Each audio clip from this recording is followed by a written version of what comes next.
First family trip with our baby son. Laughter echoes with everyone. Holding hands while making some waves in this magic summer haze.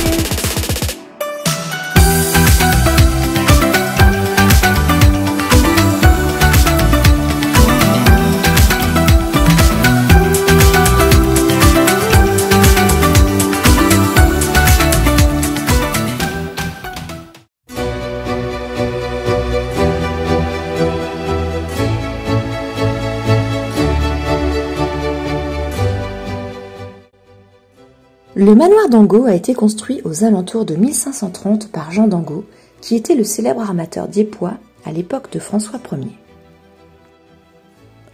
Le portail est encadré de 2 tourelles, sur lesquelles on peut apercevoir quelques meurtrières.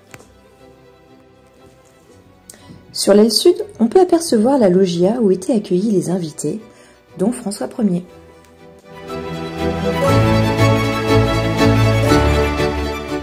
Nous sommes en train de monter les nombreux escaliers de la tour de guet, où nous apercevons les 4 bâtiments qui entourent la cour d'honneur.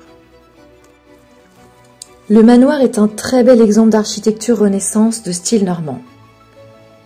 Il est composé de briques, de silex et de grès qui ont été travaillés afin de former de merveilleux motifs. Le silex travaillé représente un travail inimaginable, car les pierres ne sont pas collées entre elles, mais juste posées les unes aux autres, afin de former une magnifique marbrure.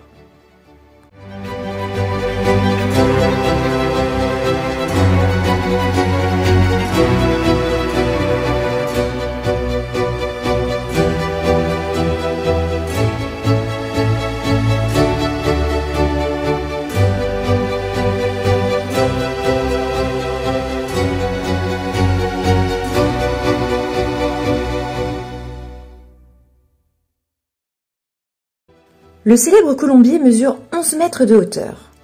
Il est de forme circulaire avec de jolis décors géométriques en briques, silex, grès et calcaire.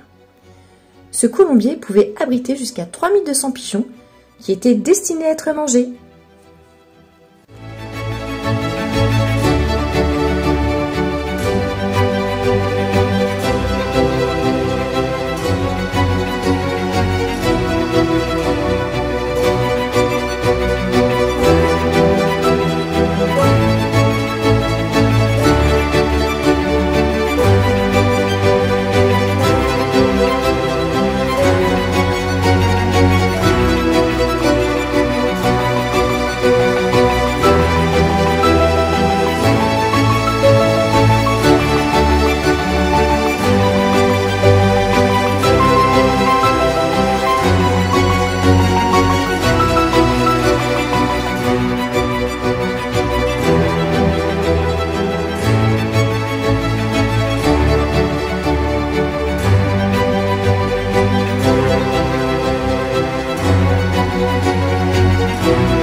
L'église Saint-Valéry et le cimetière marin sont situés au bord de la falaise.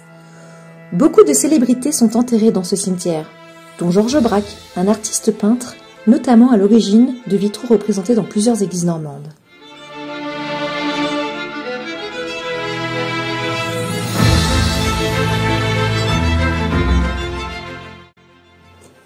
L'église est posée en équilibre sur la falaise de craie de la côte d'Albâtre. Elle est aujourd'hui menacée par l'érosion de la falaise. Les autorités réfléchissent à la déplacer un peu plus loin dans les terres.